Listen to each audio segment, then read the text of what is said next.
Welcome to the Academy of ICT Essentials for Government Leaders and to this module, which is a revision of Module 1, and it is entitled An Overview of ICTs and Sustainable Development.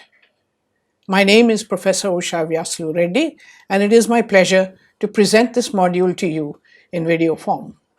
This module is actually designed for government officials, basically policymakers at the national and local government level who are responsible for ICT policy making in a country. It is also meant for government officials who are responsible for the development and implementation of ICT-based applications and projects. And finally, managers in the public sector who are tasked with using the ICT tools for project management. These are the three primary audiences for this module. Basically, what we're trying to argue here is the case for using ICTs or information and communication technologies for sustainable development. Therefore, we will develop the macro relationship, that is the larger, broader picture, the relationship between the sustainable development goals and ICTs.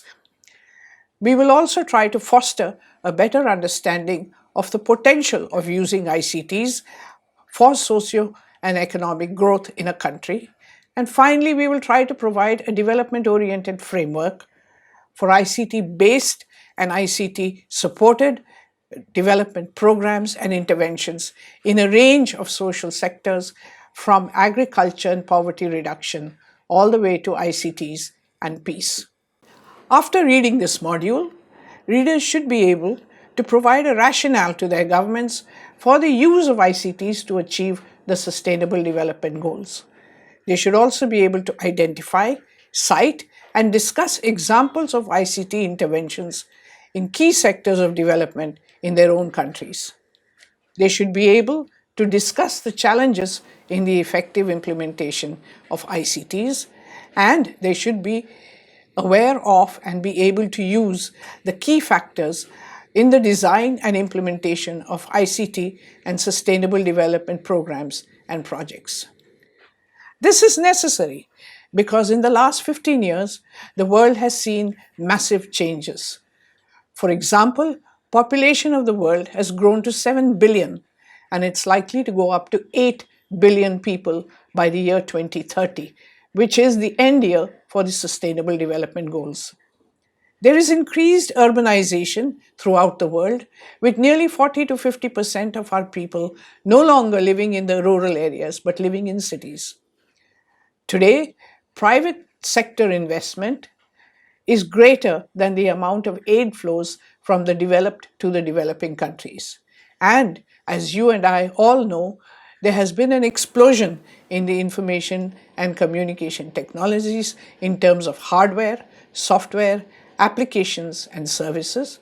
And among all the ICTs, mobile phones, which now account for 6 billion connections. And this 6 billion is only a figure I give you today. I'm still counting because the number goes up every single day. So 6 out of every 7 persons in the world is reached by a mobile phone in any part of the world. Yet, there are parts of the world meriting special attention. And the United Nations Economic and Social Commission for Asia and the Pacific has identified these countries with special needs.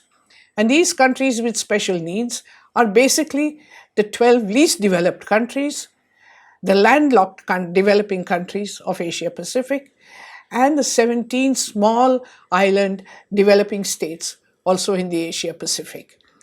This group of countries with special needs constitutes the focus of ICTs work in using ICTs for development. But before I go ahead with the content of the module, I should share with you what is the approach through which it is written.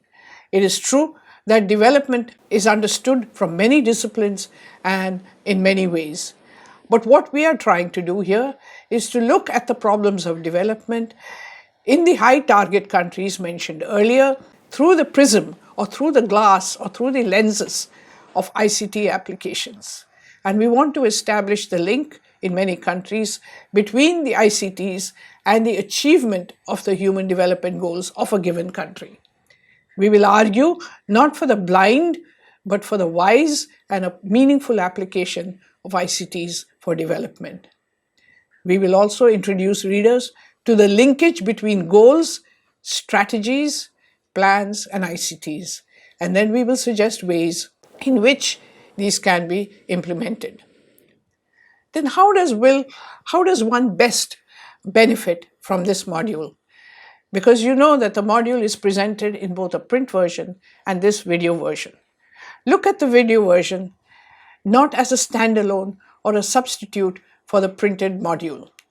The video component of the module actually provides the content in an abbreviated form. Therefore, to use the video content best, readers can, and those of you who are watching this video can, use the video alongside the print version, because the print version has much more of detailing in it about cases, problems, issues. Watch the video, watch a section of it, and then do the exercises given in the module at the end of each section. The exercises are intended to help you to understand the concept better. Pace yourself, learn at your own pace, and learn at your own time, and in small sections of content. What this means is, basically, the learning of the module is in your hands. You can learn a little bit of it at one time and another, or you can pursue the module in its entirety. In its entirety, to understand the module will take you about 12 to 15 hours of learning time. But we recommend that you learn in bits and pieces as and when you need. The module is designed in such a way that each section is complete, but links also to the subsequent section.